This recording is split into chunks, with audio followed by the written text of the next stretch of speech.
Do you outline all of your work every time? I do outline all of my work, and I think most screenwriters do, but as with everything in the writing process, there's no like one definite cookie cutter method that always works great all the time. So I'm always aware that every new project is like a new adventure and a new kind of chaotic mess of the process of how it turns into whatever it turns into. And so outlining, pre-planning everything has its obvious pros and cons. The cons are that maybe there's a spontaneity that's lost, or it could go in some direction that surprised you if you just sort of free wrote and didn't know where it was going, which I think novelists tend to do, and maybe some screenwriters do that too. The pro of outlining is that you have a solid story structurally and you kind of figure it all out in a way that's hard to do when you're in the middle of writing scenes. So, but I think screenwriting tends to require that structure more, because one of the reasons I think is in like novel writing, you can be inside a character's head. And in screenwriting, you're really describing action that people are taking, what they're physically doing that we would see and what they're saying. And a lot of the content of the story is underneath that.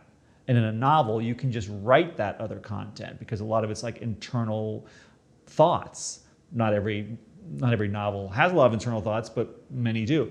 Whereas in a screenplay, you usually can't really do that. So for the audience to really understand what's going on in the story and what it all means and what people want and feel, you have to construct it in a way that's sort of like a Rubik's Cube kind of, where if you don't pre-plan it, it's like impossible to solve it, it seems like.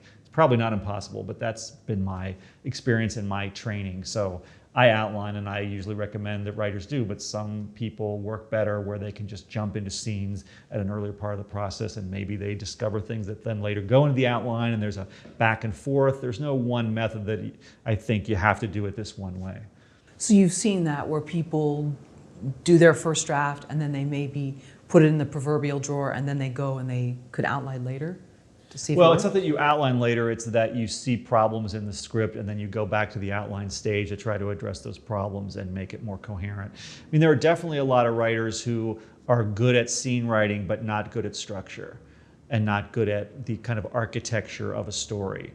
And I have counseled many writers with that situation, and sometimes they have a real difficult time taking a step back to the sort of structure or the like macro view of their story or even their concept, where they're more about, I'm comfortable when I'm writing scenes. And I think most writers are more comfortable writing scenes, especially if you know roughly what the scenes are supposed to be or are going to be, and you can just write them. It can be harder to go, well, let me analyze the story from a larger perspective, but screenwriters seem to need to be able to do that, and that usually involves some sort of outlining and pre-planning that you actually write down before you jump into the actual script document. Did you outline for your book?